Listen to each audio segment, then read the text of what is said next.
The latest Bachelor episode ignored the ongoing controversy, but it looks like they may have edited out Chris Harrison as much as possible. Hey guys, welcome back to another shared news from home. We have got to talk about the latest development in the Chris Harrison situation. Mariah, it has been an eventful week in Bachelor Nation, both on the show and off the show. So let's just dive in. Chris announced, of course, that he would be stepping away from his hosting duties for the remainder of the season. But obviously, what's airing now was filmed months ago. So many fans were expecting the most recent episode to start with some sort of statement from ABC or Chris himself, denouncing racism, acknowledging the current controversy. But the episode was just business as usual. So I'm curious, were you expecting or hoping to see something? I have to say, I don't know if it's just because I've set the bar low for the franchise, but I didn't expect them to do anything except kind of pretend like nothing was going on. What were your thoughts heading into this week? I honestly guess I never really thought about it. Whether or not they would make a statement. I think that it would have been a very good move on their part had they done so. But I'm also hopeful that they're going to highlight that message in the upcoming After the Rose and possibly future statements. I think something needs to be said, just like we had all been waiting for a statement or apology from Rachel Connell. I would also like to see an acknowledgement on the Bachelor franchise's part, and for them to kind of extend their intentions for doing better in the future. So, although it kind of dawned on me, I don't know why I wouldn't, why I didn't hope or expect that they were going to say something, but they didn't, and I hope they do here pretty soon. I think that's what we all need. If people, they're going to start losing some fan loyalty if they don't. Yeah, I mean, speaking of losing fan loyalty, in light of what's going on right now, many fans and members of Bachelor Nation opted to just not watch last night's episode at all in solidarity with mistreated castmates of color. Piper, who went home last night, tweeted, in light of everything going on, no, I will not be watching tonight's episode. I encourage those who do choose to watch to consider the lens in which each woman is being portrayed. Stay safe and stay well. So, very direct. It feels like Yeah. this season was supposed to be such a positive step forward. But right now, I have to say, I'm feeling like it was one step forward, two steps back. Current cast members are upset. Past cast members are upset. Fans are upset. It feels like what could have been such a positive step has just been clouded with all of this controversy. It kind of makes me think of the quote, things have to get worse before they get better. I think we're seeing that right now. If we want to stay optimistic about things, yes, we wanted to see positive change within the franchise, within the world, pretty much as a whole. But I think also we have to remember history has shown us time and time again that before things have improved and really changed for the better, they ultimately get a little rough and a little worse at a time. So we could be going through that phase right now, the bad phase, but it's also promoting a lot of conversation, which is perfect for things like this. More conversations being had, therefore, more education, more people are becoming educated on matters. Their hearts are opening up more. People are understanding the error of their ways. And that's where we see real change.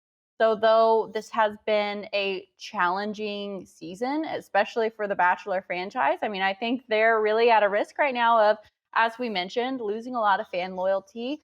But because of all of the things that have happened, I think that honestly, the only way to go up or the only place to go from here is to go up. So, I'm hopeful that all of this is just going to create a better franchise, a better program for not only viewers, but for the people who participate in it.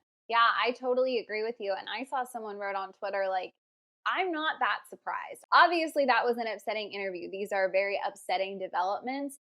But this has been a franchise that has sort of been layered with issues and things that could have been done better or should have been done fairer for years and years and years. I mean, the fact that we are having our very first Black Bachelor in this year says something in and of itself. So obviously, one season, one new cast wasn't going to right all of the wrongs, and it wasn't going to automatically mean that they know how to handle everything or that they are going to completely know the right things to do moving forward. So I totally agree with you. All we can hope is that they continue to, educate themselves behind the scenes, that they continue to get better at creating a safe environment for contestants. And, we can all be along for that journey to educate ourselves in the process. Of course, I think Exactly. everyone was expecting to see Chris Harrison in this episode. I don't think anyone at home was under the impression that somehow we could have gone back in time and replaced him in the moment.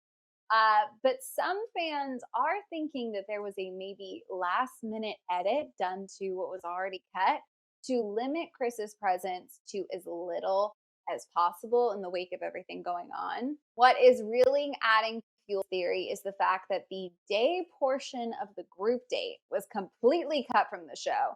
We sort of saw the women getting ready for something that looked like it would be during the day, but then we went straight to the cocktail portion of the date, which, as we all know, is just not how group dates work. You do some crazy activity during the day, and then maybe you get a chance at time in the evening. That's sort of the common thread throughout all seasons, all casts. And what really kind of seals the deal here is ABC had already released tons of images from the day portion of the date. So we know there was something planned and we know it happened. Based on the images we saw, it looks like they were outside, doing some sort of activity that involved getting in a hot tub. But there was clearly a lot going on. We can see all the girls together there. I mean, based on this photo here of him and Bree in the hot tub, I would have loved to have seen, what they were talking about. She made such a serious revelation on that group date about quitting her job to be here. So just any more context that we could have seen between the two of them from the day portion of the date, I know I would have loved to have seen. Like I said, on that group date, we did see Bree and him have a very serious conversation, but it didn't end there. We obviously saw Abigail go home. Rachel and him furthered their connection. Kit and him had a conversation that later led to her leaving. I mean, we really needed to see all of that context from that group date. And of course, they had to fit in Kit deciding to send herself home, which was another bit of time added to the episode. So, what do we think? Was this basically just we had to cut the day portion to fit in everything from the night portion? Did we notice less Chris than usual throughout the episode? Was it sort of a happy accident? How do you feel about how this episode was edited, Mariah?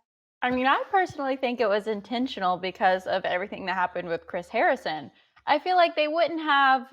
I mean, I guess I don't know how it all works. Maybe they were going over time or something, but I think little cuts here and there can be made to where they can fit pretty much all the context into one episode that we need to hear or find out about rather than an Mhm. entire group date. I remember watching it and I was thinking, wait a minute, we're at the cocktail date? Like, did I fall asleep? Did I black out? Am I missing something? I was really confused. I was like, well, maybe Matt just was like, wow, we've had a lot going on and we just maybe, just need to have a night where we just all get to chat. I get to chat with everybody and hear everybody's heart. But then I started remembering the pictures and the promos and I was like, no, like they deliberately cut all of this out. So the only explanation in my mind is to kind of limit how much people saw Chris. I mean, the other times that we saw him in this last episode, it was kind of like unpreventable, if we were going to see things that or necessary things we needed to see, he was going to be in it. So I think that it was kind of a strategy move. Um, I can see why, maybe that would have been a good move. He's not everyone's favorite right now. But I also wonder if they're going to continue to do this throughout the rest of the season. Are we going to continue to get huge and important scenes cut from the episode just to prevent us from seeing as much of Chris as possible? Yeah, I totally agree. I think there were little moments where I felt like usually maybe they would have lingered on Chris, but they were quick to cut away last night. Obviously, this is a little conspiracy based, but it does feel as though there maybe was some last minute editing done. And to your point, I wouldn't be surprised if we didn't see for the rest of the season, just less of Chris than we usually do. Ultimately, there's a Mhm. lot going on. We're heading into hometowns. We're getting to the crunch time, anyways, where Chris isn't going to be playing a huge role. At this point, it's about Matt and his connections. But I wouldn't be surprised if we felt like we were seeing less of him than usual, just because you figure the more he's on the screen, right, the more moments, the more things that are being put out there to be talked about. The less we see of him, the less, in theory, fans have to discuss. So I think they Mhm. are definitely trying to salvage, Matt's love story, Matt's journey. They want it to be about him finding love. They want it to be about, the classic Bachelor happy ending. Whether or not, as an audience, we are going to be able, sitting at home on our couches, to put on that lens and just pretend like nothing else is going on and that this was an amazing season. I don't know. We'll see how Twitter reacts in the following week. But it's definitely going to be interesting to see if and when they address what's going on currently. I have a feeling it's not going to be until after the final rose, but we'll see. All right, you guys. Well, on that note, we want to know what you thought of this week's episode. Do you think there was maybe some creative editing going on? And what do you hope to see for the rest of the season? Let us know down in the comments. And if you haven't already, be sure to subscribe to our channel and ring the bell so you don't miss out on any future videos. As always, I'm your host, Fiona Zaring. I was joined by the wonderful Mariah Davis. If you want to come say hi, our social handles are on the screen right now. Thank you all so much for watching, and we'll see you next time. Bye.